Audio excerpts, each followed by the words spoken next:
Welcome to Beyond the Boardroom, the podcast for leaders, change makers, and purpose-driven souls who believe business can be both powerful and human.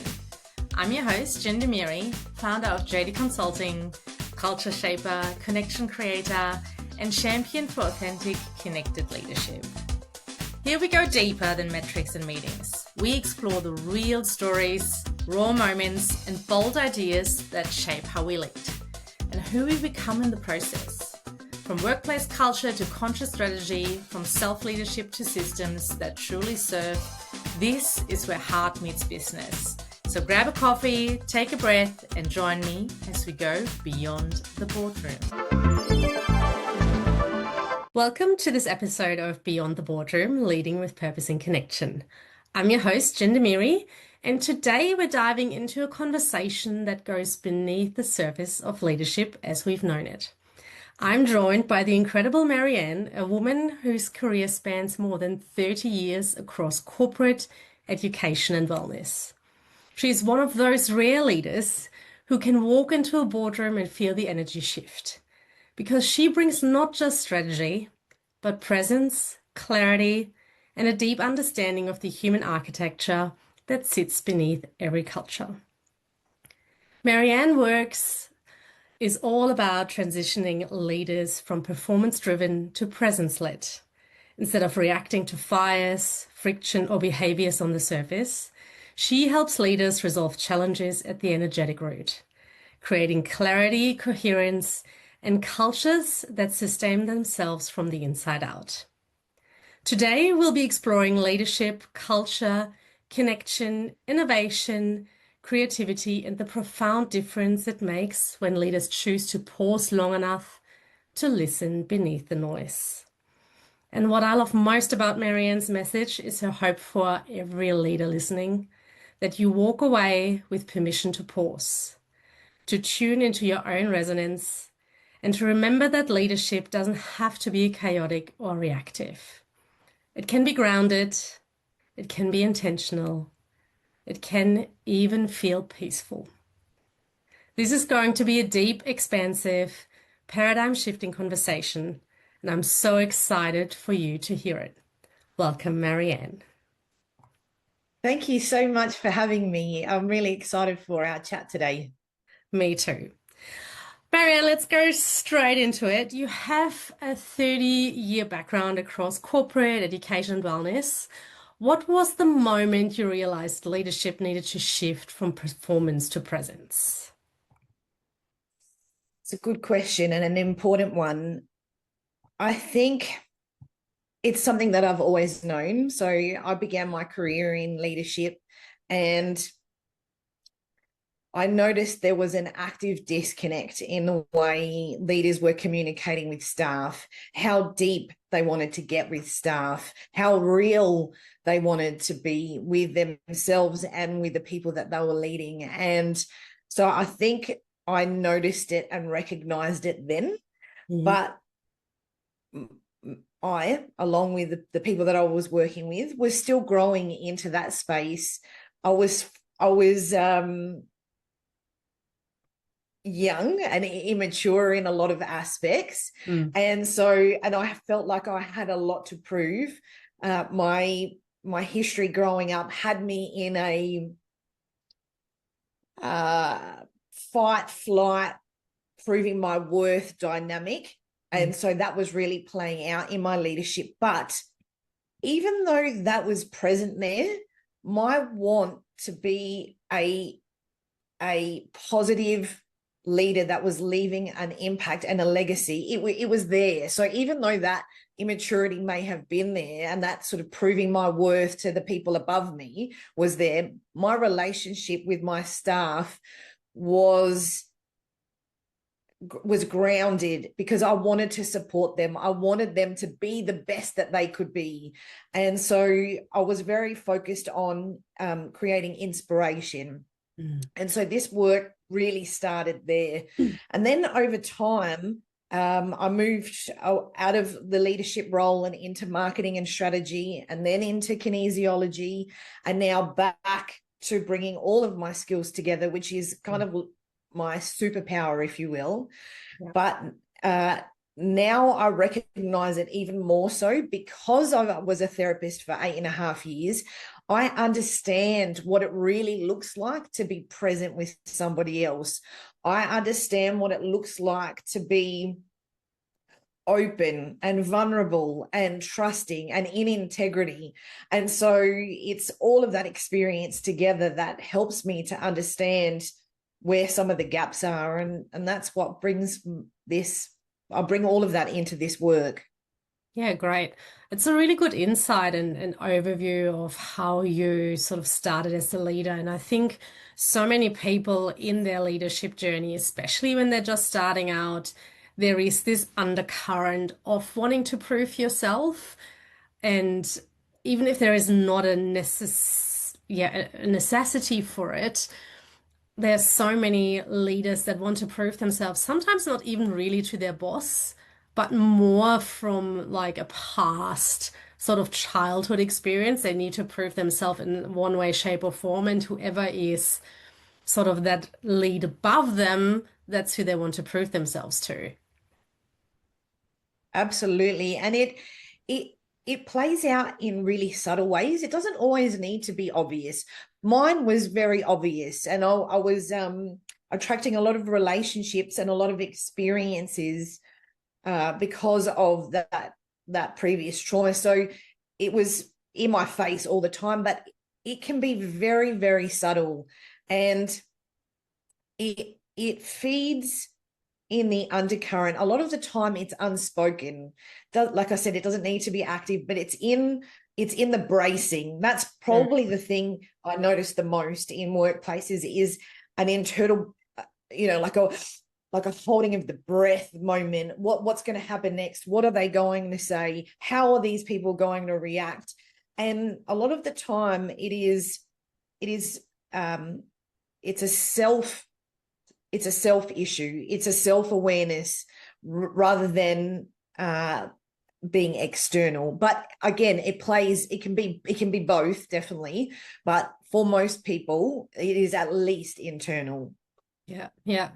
And you mentioned earlier as well that a lot of the time you wanted the best for your staff or the people that you were leading. Have you ever come across an experience where you really just wanted the best for them and they completely misinterpreted it or took it the wrong way or, yeah, have not really seen what you were trying to achieve for them? I I don't feel like I had that Mm. experience with my team because I Mm. was very transparent. I'm very much especially back then, it was very much heart on my sleeve. What Mm. you see is what you get. I was considerate that sometimes I didn't need to know all of the information, but I was very much an advocate for them because of the environment that I was in. It was chaotic, it was turbulent, things were changing Mm. all of the time. But that dynamic was with the higher ups for me. So they I felt like that played out in the things that I was creating a lot of innovation, Mm. and I felt like that was being misunderstood. Sometimes it was being received as a threat. Yeah. Sometimes it was being received as overpowering and wanting control, which was never the case. Mm. For me, it was all about creating stability and again inspiration for my team. So those were probably the times where it was misunderstood, and it was creating a lot of frustration for me because I felt like I was getting roadblocked or silenced or dismissed, or sometimes my genius ideas were being taken from me, even though I was the one who came up with it. Mm. They were being taken from me and given to somebody else to facilitate and fulfill, which, because it wasn't their passion or their inspiration, it didn't resonate with them. So the wheels fell off. And so I noticed that dynamic rather than it with my team. Mm. And so I was kind of lucky in that regard, but that experience I did have. Yeah. Yeah. And the reason I was asking that is that I have seen a lot of leaders, they're really trying the best for their team and really doing what they can, and it's often so misunderstood. And I guess that's where that sort of dynamic and communication and transparency often comes in, and really connecting on a deeper level with your team to really make them realize what is actually the underlying intention of what you're doing for them. Yes, I mean, in one of the circumstances that I was in many years ago, I was being asked to change people's rosters with 2 days' notice, sometimes 1 day's notice.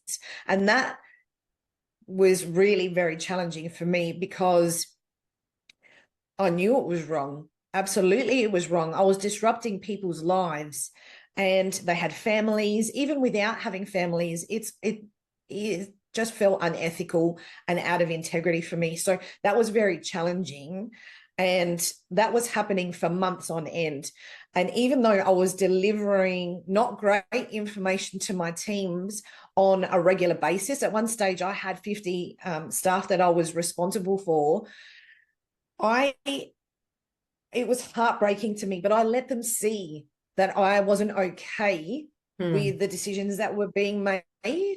However, I was supporting them, and we were working together to find some workarounds. I was having and encouraging them to focus on, let's work on some solutions and some things that we can do to make this easier. There were definitely things out of our control, but those were the conversations that I was having. And I think that vulnerability and that transparency, again, is really, that's the difference between managing and leading to me. Yeah. And even though they were receiving and being asked to do things they didn't want to do, they knew that there was a level of respect for them there. There was an acknowledgement there. And as a return, they respected me back too.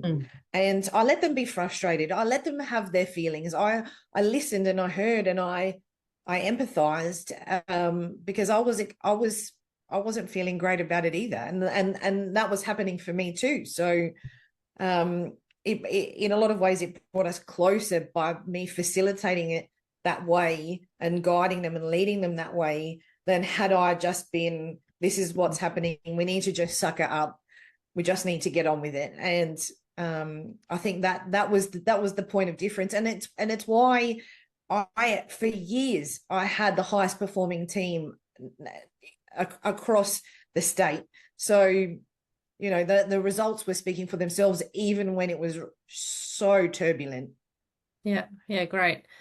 And I guess that brings me to the next question. So when you talk about energetic architecture and leadership and culture, what does that mean in simple terms? Yeah, so that's a really important and good question, because it's the foundation of my work. So it means leading with frequency, the frequency that you embody. So it's not just the strategy you impose, it is you. So if your nervous system feels chaotic, if your culture is in chaos, it's probably their energy and your energy mixed together. So energetic leadership is really less about doing more, but it's about how you hold yourself and how you hold the room and how you hold support for the people that you're leading. So at the end of the day, energetic leadership isn't about, like I said, the strategy side of things. It's understanding that people follow energy, not words. Yeah. So I guess to put it into different terms again, it's sort of you being you in your calm and natural state, and that vibrates out to the team, and therefore they can connect on a deeper level.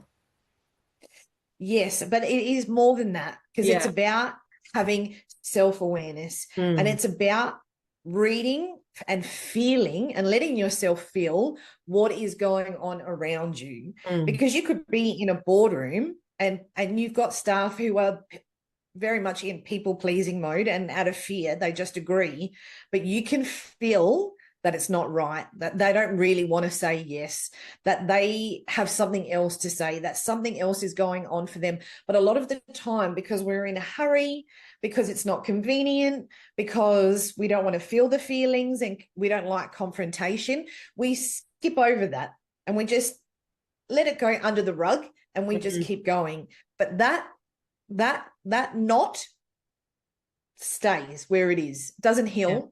And so you're building, and all of a sudden, you know, there's a really good scene in The Simpsons where Bart Simpson is cleaning up, he's sweeping, but everything is going under the rug, and all of a sudden it looks like a mountain, you know, in a lounge room that's supposed to have a flat rug. And that's the best visual that I can give in regards to how energy works in the workplace. It is a rot that is sitting underneath.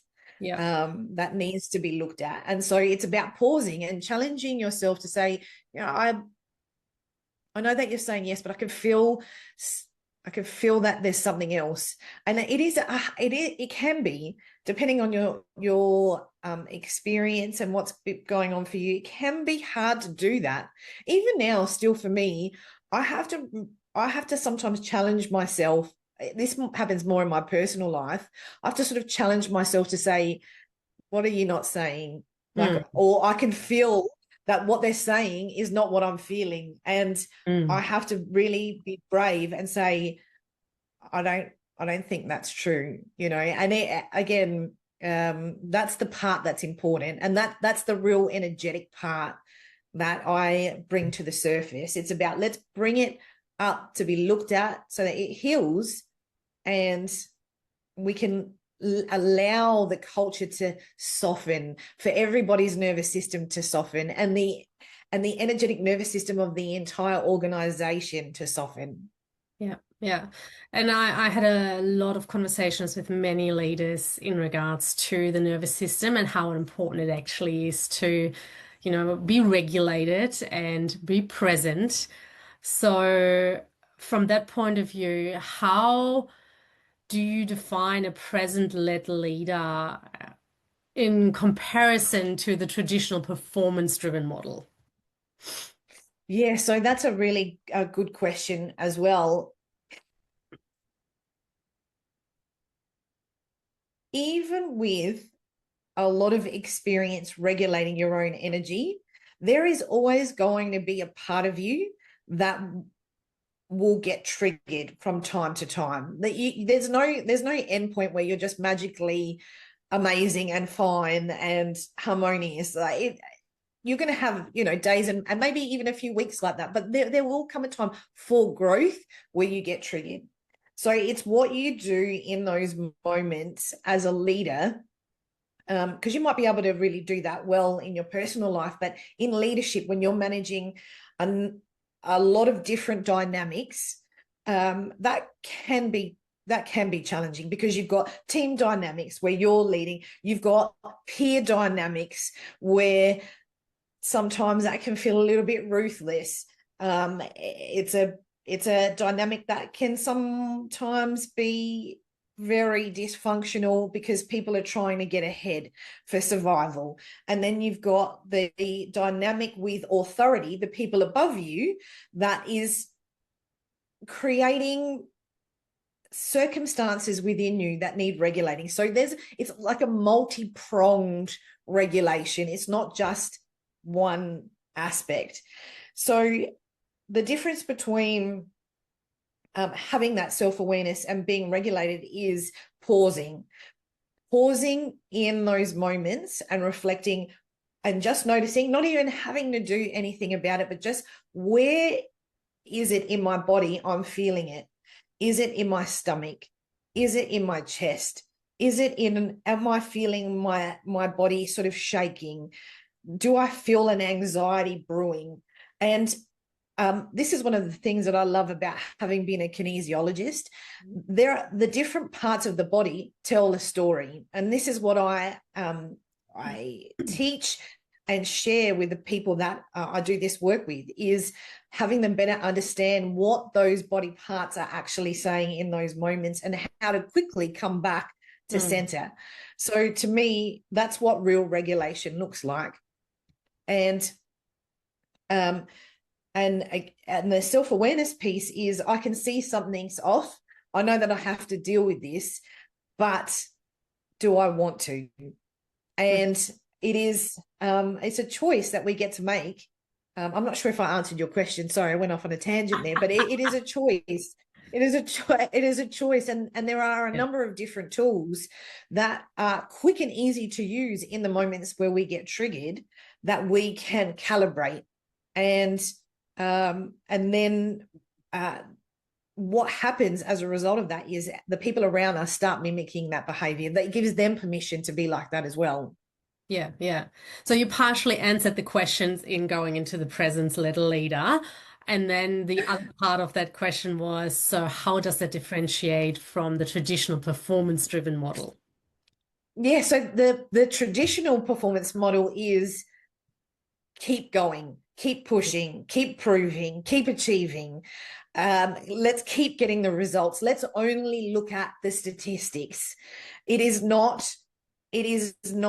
beyond that. And the models that are traditional have been around for more than 30 years. It's one of my absolute bugbears.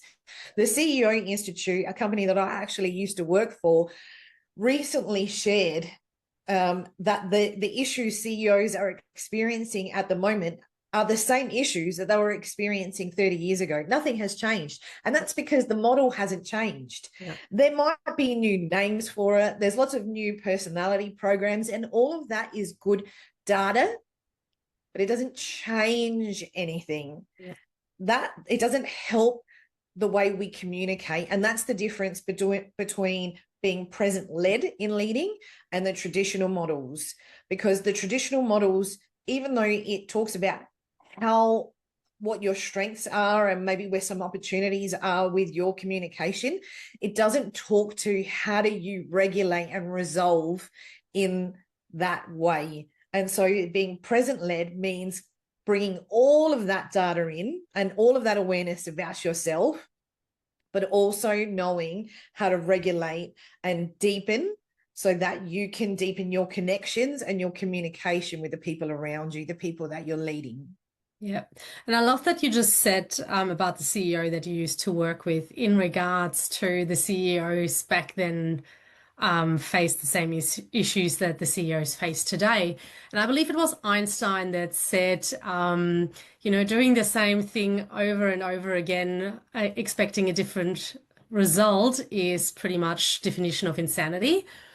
And there are so many companies out there that just love the phrase, well, this is how we've always done it, and it's always worked for us.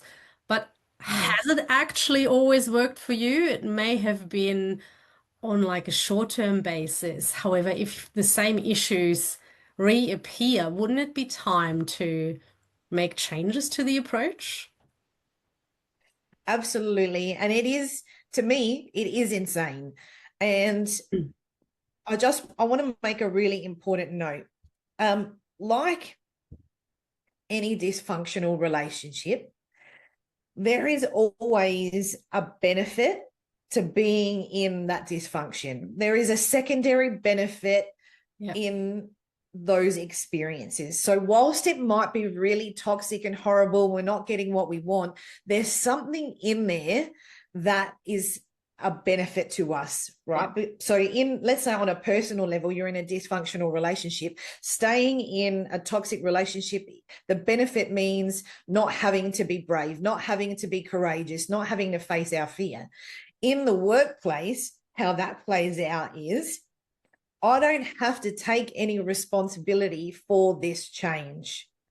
I don't have to change anything here because the money I am being paid serves me. So when I think about big boards in very large organizations, it's a big standout, huge, because I don't think they're really incentivized to make these changes because what they're being paid is of benefit to them. There's no incentive.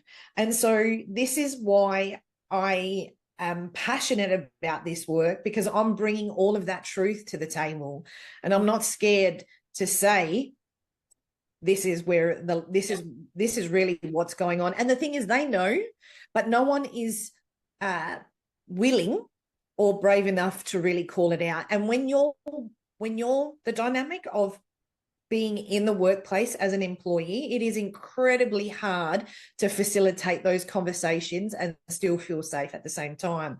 But as a consultant, and as a consultant who actively, myself, talks about truth talking and truth telling, before we even begin, before contracts are signed and so forth, there is an absolute understanding that there will be conversations that may be uncomfortable. And some of those conversations end up being that the CEO who is in that role is not the right person. And a lot of really large organizations, that was never their business. So these are people being placed in that might actually just not be the right fit. It's not their passion. They're not actually enjoying it. And so there needs to be a willingness to be brave. So yes, it is pulling those masks away so that there is full transparency. And that's what breaks the same thing being repeated over and over. But because it is uncomfortable to have those conversations, yeah, and to allow someone to feel safe to receive that truth, that's the really big part. So I create safety in the relationships that I have so that it doesn't feel like an attack. Yeah. None of this work is about pointing fingers or blame. It is about coming together where everyone in the organization, not just the CEO, not the board, not just the senior execs, not the managers in between, and definitely not just the staff on their own, but everyone taking responsibility for the transformation and change. And that takes a lot of consideration and a lot of planning. But again, it is where my strength is, because I understand the different dynamics, not just the leadership dynamics and the corporate goings on and where everyone hides their junk. And, you know, the leadership programs that are out there at the moment, one of the secondary benefits is we can get someone else to come in and do all of these things. But the managers in the organization know how to talk the talk. They know how to play the game. They know how to build relationships so that their dynamics aren't being exposed. They're really good at holding that mask, but I can see beyond that. And that's what is going to create a massive difference in an organization beyond the way that it's always been, beyond the traditional. Yeah, I think there are a few important layers to what you just said. So one of them is the taking responsibility and accountability for change. And I recently did an episode on participation medals. So I feel there is definitely a synchronicity there of, oh, well, as you said, I get paid this, so there's no benefit for me to do something different. And it's like a race with a participation medal. Well, I'm getting a medal anyway, so why would I make a point in trying to be better, trying to achieve more? Yeah. And the other thing that you were saying is about a lot of people being placed into their positions. And I think one of those things is they were really great in what they were doing at one point in the field of their expertise and what they were passionate about. And because they were so great in that field, they were then placed into a role that had nothing to do with their passion, that had nothing to do with the skill set. But because they were so great at what they were doing before, someone just thought, oh, well, they will be great in this as well, while they may not be. Exactly. And that's the difference between CEOs in organizations and entrepreneurs. Yeah. Yourself, myself, lots of the other heart-led change makers out there, it is their absolute passion. Every part of their cells, if they're aligned, it is their everything. Everything is about legacy. Yeah. Everything is about leaving an imprint and an impact on this world that makes things better, that it is true change making. But a lot of CEOs in medium and large organizations are, it is not their passion. That is not, hasn't never really been their dream. And they've been poached, they've been placed, they've been encouraged, and may have even chosen some of these roles out of fear, or at times what I've seen is some of them have chosen it knowing that it's only going to be to wind down the clock, right? That last little part of their career, I'll just jump into this role and then I'll retire. And that is not great energy to bring in. That again, that is an imprint. And with the work that I do, again, because it is about everyone taking responsibility, I also look at the imprints of the people who have been there before. So even when you have left an organization, your energetic imprint is still there.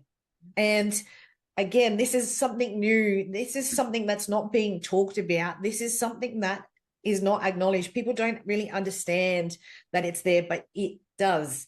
And the impact of the way you've operated, it stays there perpetuating, and everything just gets built and built and built. And that comes back to that Simpsons, visual that I was giving you about the rug. It just builds and builds and builds. But what I encourage, and a really important conversation at the beginning is, when I'm working with any organization and workplace, is what is the legacy that wants to come to the surface? What wants to be held and looked at? Is it that the vision needs to completely change to align with the CEO? Is it that the CEO is not right? Is it that there's a fear about not being able to deliver the legacy? And everyone, if you truly want to lead for the highest good of all, which is my motto, there has to be a want to leave an imprint and an impact that you can be proud of. I don't think there's anyone that wants to carry shame. I don't think there's anyone that really enjoys feeling horrible about the way that they've been. I think we are all, and you can see everyone's trying to escape their shame. But what I encourage CEOs to do is, what is it that you really want? What is the impact that you want to leave here? And what are you carrying that's in conflict with that? What is the shame that's attached? What is the fear that you have that you might not be able to fulfill it, that's perpetuating some of this chaos? What are the conversations that you're avoiding and the hard decisions that you're making? And some of that, and we can talk about this if you want, but some of that is being perpetuated externally by the government. So there are so many policies and so many restrictions, and you can't do this and you can't do that, and you can't say this and you can't have that, and now you need to do this and you need to do that. That is, and I haven't really said this openly, but just bear with me. It's kind of like an S&M relationship, right? It is a very dysfunctional dynamic. There is, an obedience there, but there's also a want to rebel against it that I can feel in the undercurrent in organizations, because they know it's wrong. But if they speak out, they too feel like they're going to get reprimanded. They are on the receiving end of being shamed, of being cancelled, which we're seeing left and right for anyone that is not being obedient and not playing along with the minority conversations. And it is challenging, to say the least, and it is a lot to navigate. Yeah. I would agree with that, especially you compared it to an S&M relationship. I would maybe even compare it to like a family dynamic where, for example, the child is trying to please their dad and do everything possible, even though they may know something is not necessarily the right thing, but they're too scared to be punished, so they do everything to please their dad, so or mom or whatever that may be. So I can agree with you on the fact that there's so many layers where maybe companies or leaders or even CEOs want to make a change. However, they're getting stopped by someone above them, be it their CEO, be it the company owner, be it the government, to actually do what they want to do to create a change and to create a better workplace, create a better world for everyone. And Yeah. there is this sort of two sides to the coin where it's a little bit like my values against a necessity to survive, to put it extreme, right? So Mhm. I think there is a bit of that playing out in many, many places. Absolutely. And I just want to take it one step further and and just put this out there for consideration. Imagine if you have come from a family dynamic, your history, your personal history, where it has been highly dysfunctional, where you have had a father figure in particular um, that has been volatile, has been violent and Mhm. abusive emotionally and absent, and has created an environment where you never know what you're going to get at any given point. And then you're the CEO in another dynamic like that Yeah. within your workplace and with the government. Imagine what might be happening internally for that CEO, like, or any leaders really. Like, imagine no matter what level you are, imagine what might be happening to your energy internally, even though you might have had some therapy, even though you might be meditating, even though you might be doing some ice baths and some breath work and some art therapy and all the cool tools, which I love and Yeah. are all important. But imagine the equilibrium that is brewing underneath the surface there, that no one, no consultant, no leadership consultant is really helping them acknowledge. And change management has so many components to it, because there's the process side of things, there's the dynamics around leading and the HR support side of things, there is the strategic side of things. My focus is on the energetic side of things.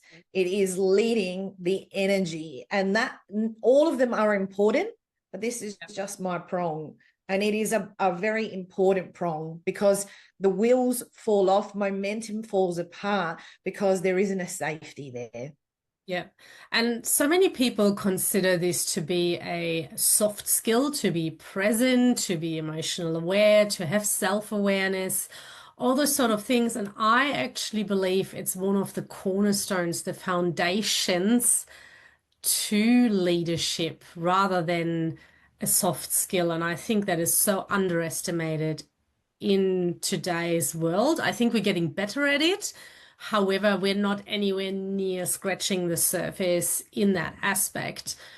And I believe having this as an integral part of change management, I think that would turn so many companies around. It would take turn so many lives around, because it's not just about business, it's also so much about personal life at the same time. Absolutely. And I love disrupting on LinkedIn. It's one of my favorite things to do. I feel like an alien over there because of the language that I'm using, but I'm not bending, because if eventually this is going to be the norm. This work in a lot of ways is ahead of its time, and I'm here for that, and I love that, and it's my innovation, and it's my revolution and leadership dynamic to lead in this world, and that's great. But energy, for a lot of people, it's still, when I say that word, when I use that word, it feels a bit woo-woo, it feels a bit out there, feels a bit frightening. Yeah. But it's not really. And again, just pausing with it to notice why it feels uncomfortable for you. Well, like, what is it about that word that might feel a bit sticky?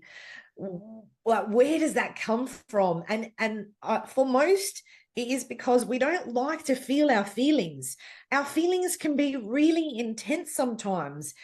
And, when I see kids, that are 2 and 3 years old, they're learning how to start feeling their feelings. And sometimes it's really out there, really expressive.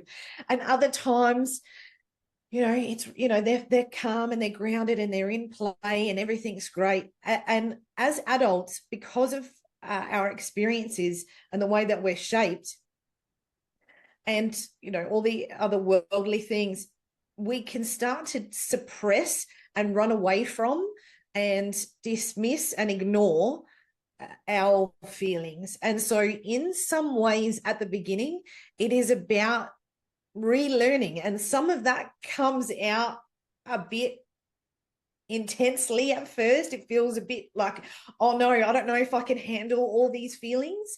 But when you have the tools and the support, more importantly, to work through that, then you are able to lead yourself in a way that feels like joy, that feels like inspiration, that feels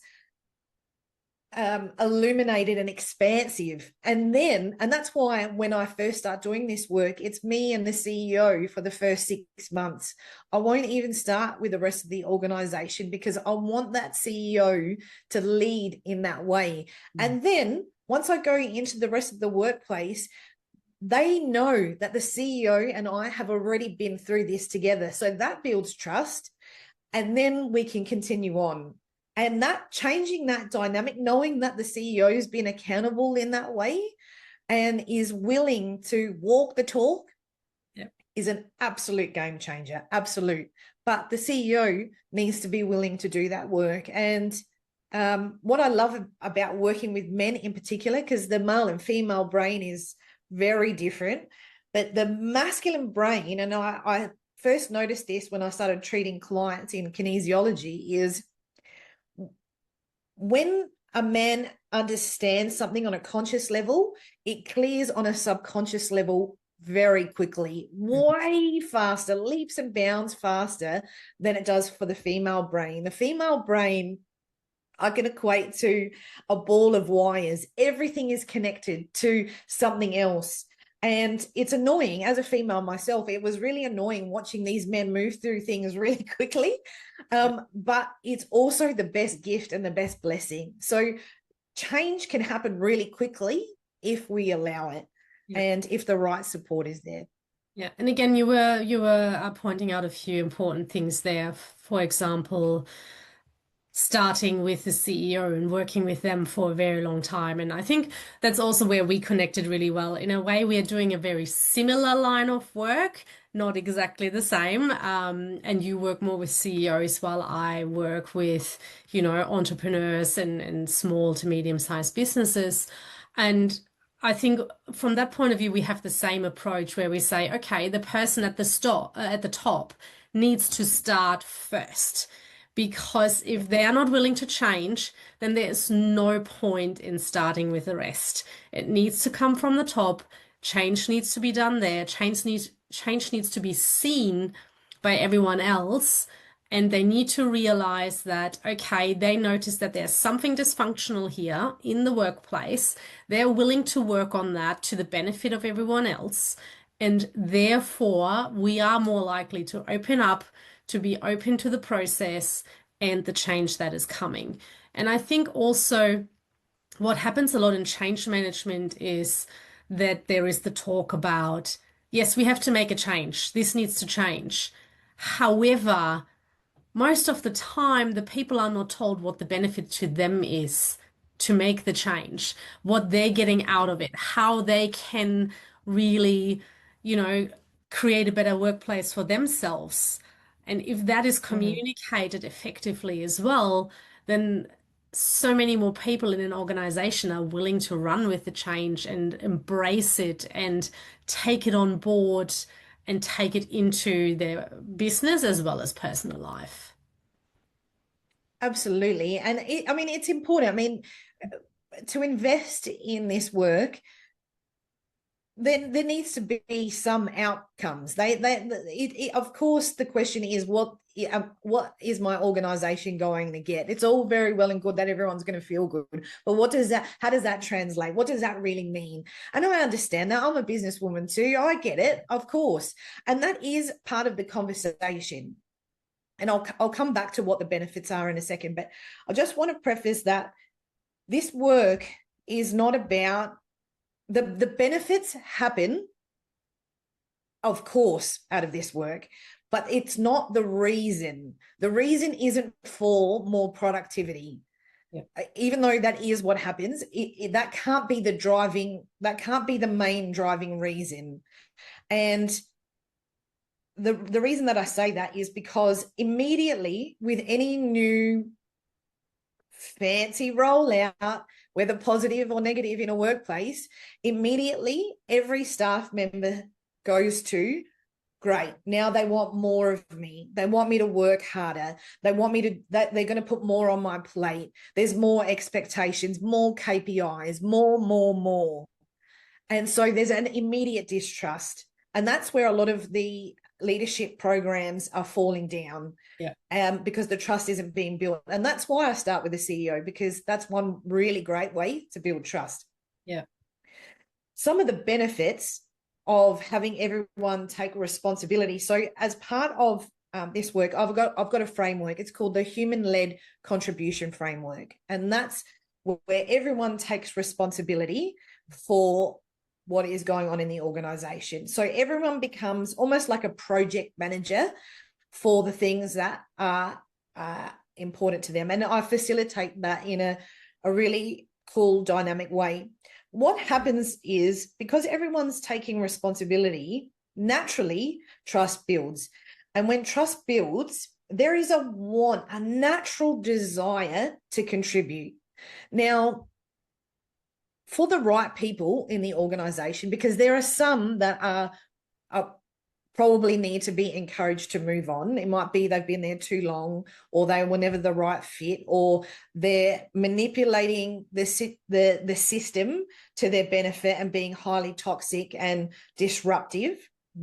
So putting them to the side, it brings all of that to the surface as well, though, this work. But what happens is, naturally, they re-anchor to the vision and the mission, and all on its own, in a beautiful, organic, natural way, the innovation and the creativity to problem solve hits. And that means that then people don't want to leave. So attrition drops. Mm-hmm. Because innovation increases, productivity naturally increases as well. Immediately, engagement scores go up. Immediately, there is a passion that is being driven within the organization, where, again, things just naturally expand. So they will want to work harder. They will want to go that extra mile. They will naturally fall out of, well, what's in it for me first? Yep. They'll want to think about, well, actually, I can see how this might help that other team over there. I can see how we can create a better flow for our customers. All of a sudden, that customer experience is going to be completely different, because there is going to be a genuine care for what they're doing. And so the deliverables, it just naturally forms, but it is not the reason for this work. The reason for this work is because there needs to be a genuine care for their staff first. And then all the benefits come. And there are more than you can quantify. And once this work anchors in and starts, it is so easy for them to continue to facilitate this on their own, because I'm training them how to do that. This then goes on for decades. This is work this is where the legacy work is. And one of the really cool things about this framework is that now I have a signature program where I teach and guide other coaches and HR professionals to do this as well. So then they can do what I do, because obviously I can't be everywhere. My vision and my mission is for global transformation, which is big, but I'm just one person. And so this work can be adapted in a lot of different circumstances. It can be in small and medium organizations. It can be in schools. It can be in government agencies. It can be in sports. It can be even in the family dynamic. So coaches who want to expand their skill set can learn how to do this as well. And it's exciting. And my want is for them to understand that when they invest in their people, all of the issues that they're having around productivity, attrition, all of the long list of things that they want and desire, those outputs, naturally they receive. But you have to give first. Yep. And isn't that funny and revolutionary at the same time? And if you think about it, that's how tribes used to work when humanity first started to come together in community. Yeah. So at the end Well, of the day, it's basic from, yeah. nature. And I've got Viking, Greek Viking lineage, so that it's all there. It's like it like, to me, it's like a no-brainer. It is, but it's embedded. The frequency of my ancestry is embedded in my work. And it is what maybe feels a bit scary initially because people don't understand it completely, but also what makes it exciting. And to use your word, it is revolutionary. It is. And but it's simple, right? It's not something that hasn't existed. Yeah. I'm just saying, let's come back to what's really important.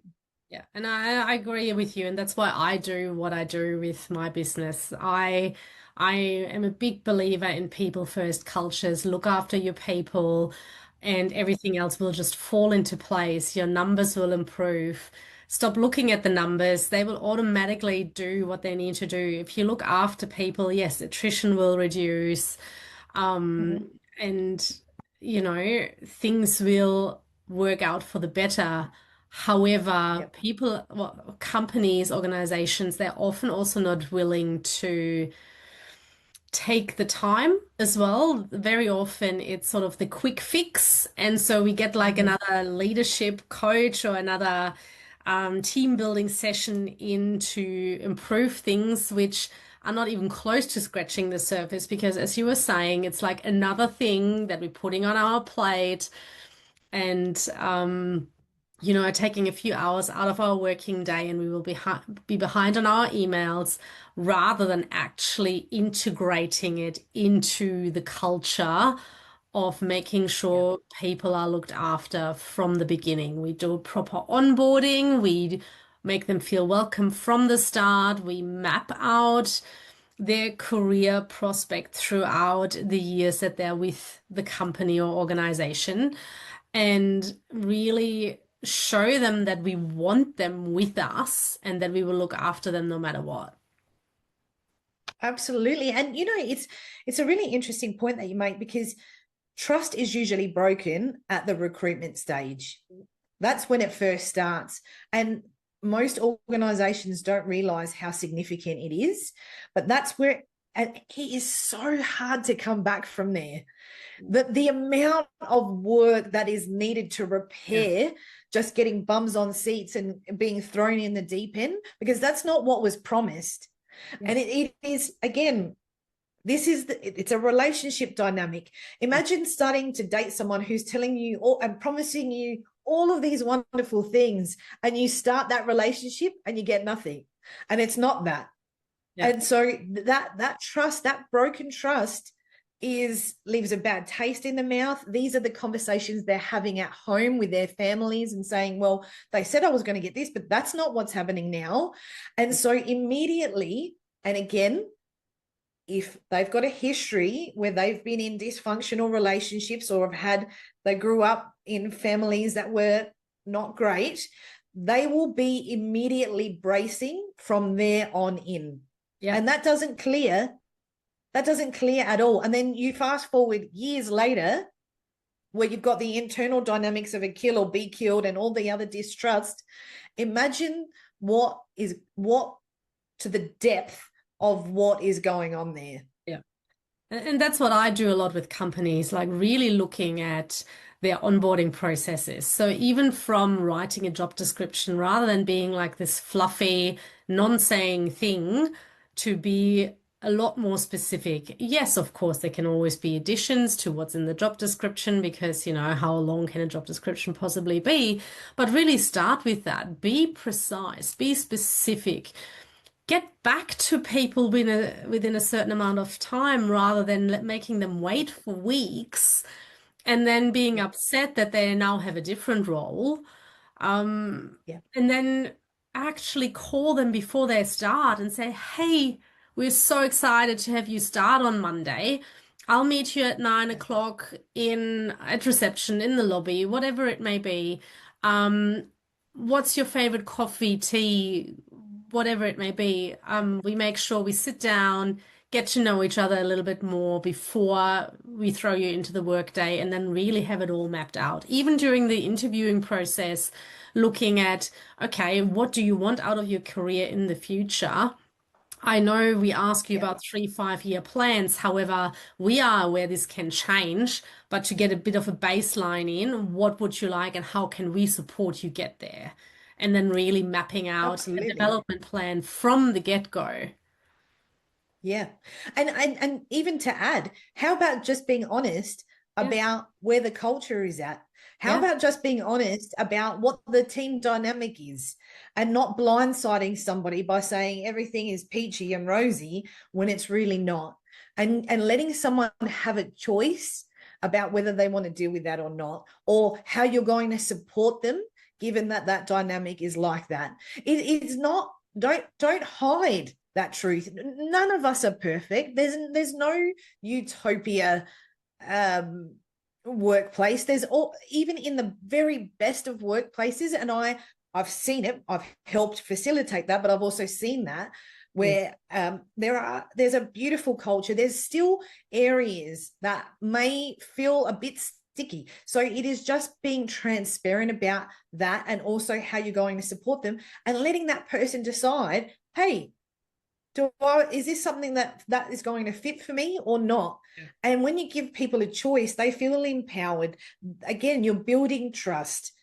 You're not saying, oh, we're such a positive team, and then they come in and it's like, oh God, no. And we've all had experiences like that. I don't know about you, but I definitely have. yeah. And it's horrible. You're in there and it is, yeah, you're like, oh no, and again, trust breaks immediately, and to repair from there again is challenging, and that is a waste of the company's time. That's an energy leak. Yeah. And that's where productivity drops, because people are focusing on managing their emotions, yeah, rather than working, rather than being inspired, rather than creating, rather than contributing. Yeah. Now, I want to ask you, and we may have touched on that already, and I just want to bring it a bit more to the forefront. What does it look like when a leader is listening beneath the noise? So, what clues tell you they're not doing that?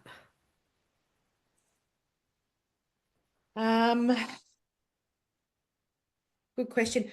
It looks like a pause.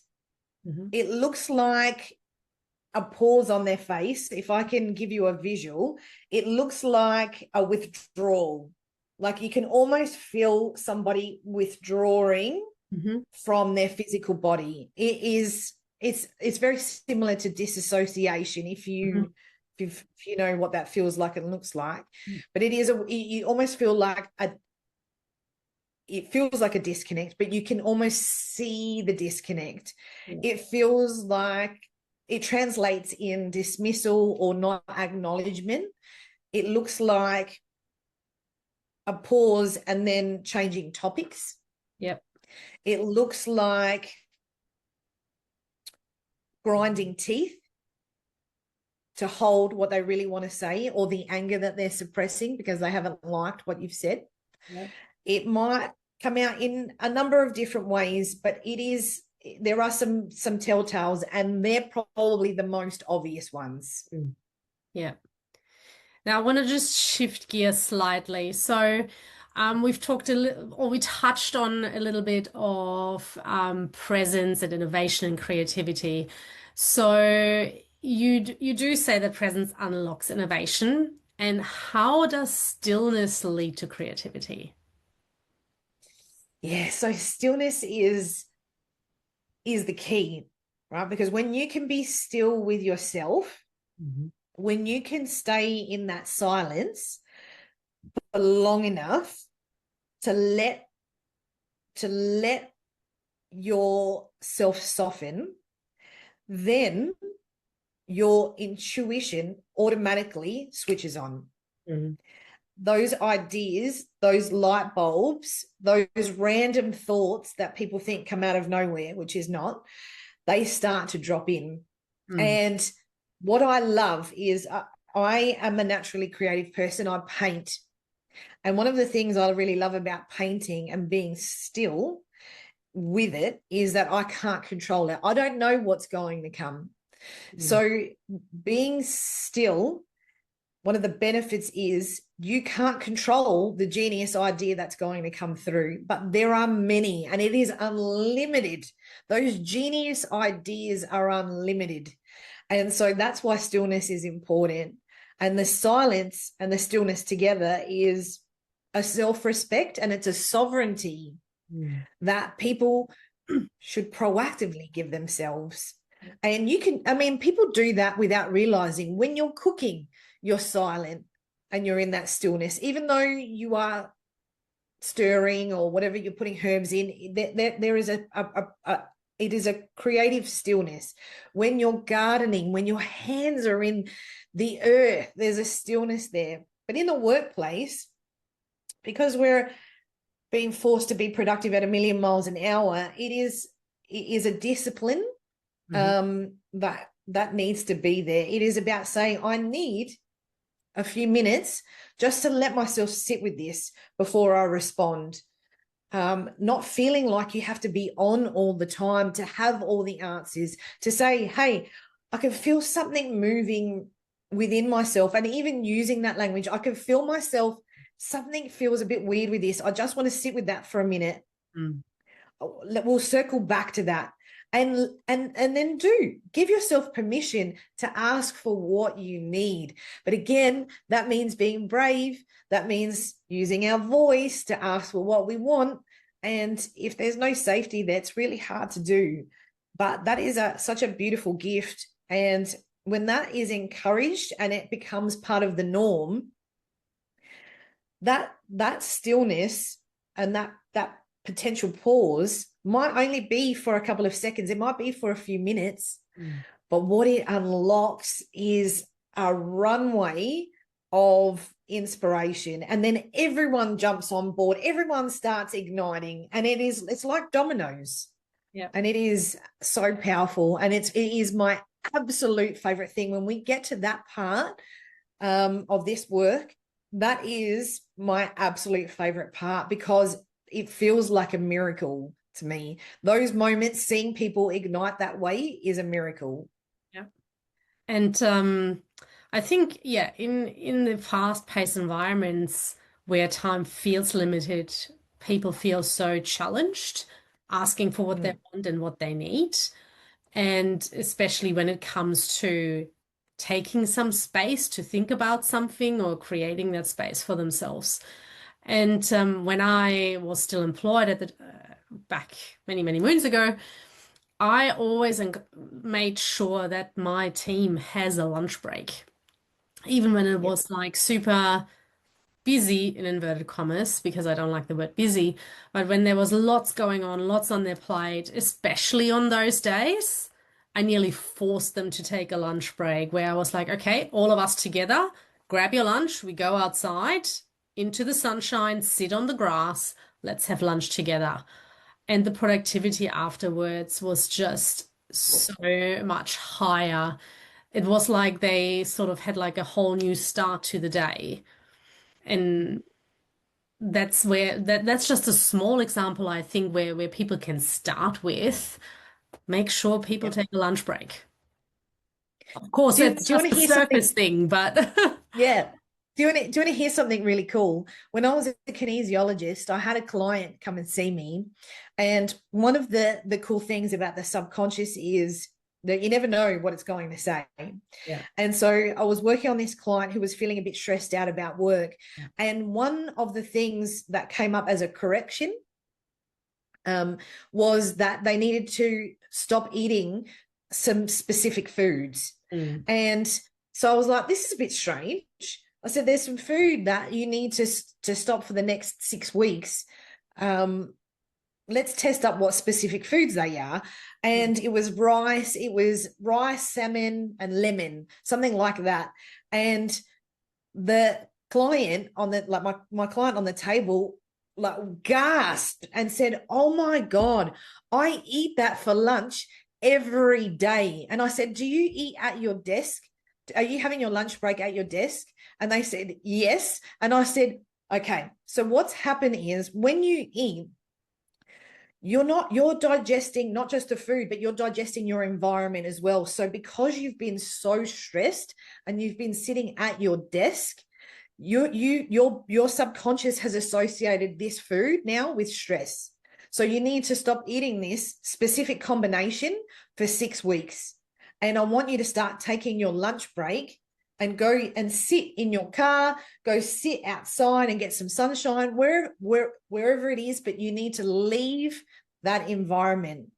And of course, the next time he came in, he actually resigned. That's not what I'm encouraging. However, it transformed something within him, just that one component, and that awareness shifted so significantly that he stepped into empowerment rather than was staying in this perpetual. But it happens like that. And most people don't even realize that while they're sitting eating dinner, watching the news, or, if they're in a traumatic situation and they've been eating something, your body makes an association. That's why when, you smell something from your childhood, it takes you back there. That's what's happening all the time. Yeah. And so, yes, I love that you are encouraging your staff to leave. And it absolutely is a reset. Yeah. And being outside and just getting some fresh air and some sunlight means they would have regrounded. Yeah. And again, that's that pause. It's beautiful. Yeah. Yeah. Now, you've mentioned the word legacy on several occasions, and you sort of touched on your legacy. However, I want to go a bit deeper. So, what is your legacy? What's the legacy you want to leave behind for the world? Yeah, so my legacy is for global transformation for corporates. And by that, I mean the way that they are leading and transforming their staff. For me, it is very much around leaving a legacy for the highest good of all, not just for the organization, not just for profits, not just for their customers, not just for their staff, but the community and the world as a whole. Everything is connected. We're all connected. So it is creating transformation so everyone is operating at the highest level of integrity for the highest good of all. Yeah, and that resonates very, very deeply for me as well, which is great. Yeah. Well, So that's because you're a heart-led change maker. Of I course, that makes sense to you. am. Yeah. Yes, because, and so many people also say, oh, keep your work and life separate. You can't keep that separate, right? No. And this is where, again, this part of the transformation comes in as well, because if you transform yourself and the way you lead yourself and others, it will ripple into all other areas of your life. And Yeah. because, as you said, we are all one, my life is one, so I can't separate my work from my personal life. It's one. Mm-hmm. So the changes that I make in my personal life, or the changes that I make in my mindset, the changes that I make in my health, it is a huge ripple effect that impacts everything else that I do. And Yeah. and that's why this resonates so much. And that's why I, again, do also very similar work to what you do, because I believe the traditional way of leadership has to change in order for humanity to survive and Yeah, keep going. So that's why this resonates so absolutely. Yeah, and that makes sense. much. It makes sense why, within a few seconds of meeting, we connected because we're on the same page. We want the same things. Yeah. There's a common thread there. Yes, correct. Absolutely. Now, I could keep talking to you for hours. However, we are coming to an end. So, what I would like is one final message or permission slip that you would love to leave leaders and listeners with today. And besides that, anything else that you want to mention that we haven't mentioned, but it's just really burning for you to put out there today.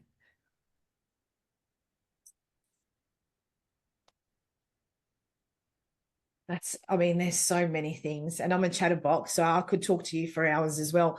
I think the first one is stop waiting for permission. No one is going to come and say to you, it's all right to do something different. No one's going to green light that for you. You have to give that to yourself. And we know that the old model doesn't work. We've covered that in a lot of detail today, which I've loved. But it is making a choice to honor the truth of you. Make a choice to be bold. And this work might feel like a risk, but it's safety. It's not a risk. There is no risk. And because our world is getting more turbulent, the thing you're avoiding, which is connection with yourself, connection with the people around you, personally and professionally, is you're doing yourself a disservice by not being present there. And so being present and choosing to look at the uncomfortable things and working with someone who is going to support and facilitate that for you will be an absolute game changer. And you're going to want to give yourself a smack for not doing it sooner, because it is easy. The ease of this work, I can't even express. There's not more for you to do. It is just giving yourself permission to do it. And that's as simple as I can make it. I love that. Thank you for that. I think a lot of people can take a piece of that away and hopefully integrate it into their life. So thank Yeah, you so well, much. Yeah, no, go. I said I just wanted to say, like, I hope they can let themselves feel that in their heart space, like just receive it and ponder what that might mean, what that might look like if you were going to make a change. Yeah, beautiful. Well, thank you so much for your time today. I really enjoyed this conversation. I loved the depth of it. And as I said, I could talk to you for hours, but unfortunately, we have to come to an end. So thank you again for your time. And I'm looking forward to catching up with you for coffee at some point soon as well. That sounds good. Thank you so much for having me. This has been such a beautiful container and space. You asked some really great questions, and I hope the audience get a lot out of it. Perfect. Thank you so much. Bye. See ya. Thank you so much for tuning into this episode of Beyond the Boardroom. I'm truly grateful to have you here. So if today's conversation resonated with you, I'd love for you to follow the show, leave a review, or share it with someone who'd find it valuable. Your support helps us spread the message of purposeful, connected leadership even further. So until next time, take care, stay curious, and lead with heart.